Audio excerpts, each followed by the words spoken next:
We're the excavation foundation contractor. We put about 14 machines over here to dig this out and to excavate the rock. Once we got down to grade, then our job is to put the footings in, which is the foundation of the building. There's a lot of anticipation. I haven't slept in about 2.5 weeks. This is the largest concrete pour, single continuous concrete pour that we've ever done.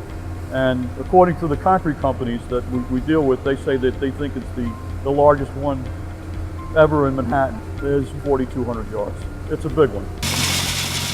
It was a great effort on the whole team's part in planning it. So we have a pump set up over there on Madison Avenue. We have another 2 pumps set up on 43rd Street, and there we have one on Vanderbilt. The city had policemen all around to help us with these 400 concrete trucks that are traversing the city streets.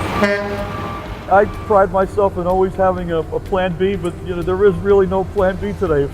It's either works or it doesn't work. I'm going to feel a lot better tomorrow afternoon when that whole thing looks gray, The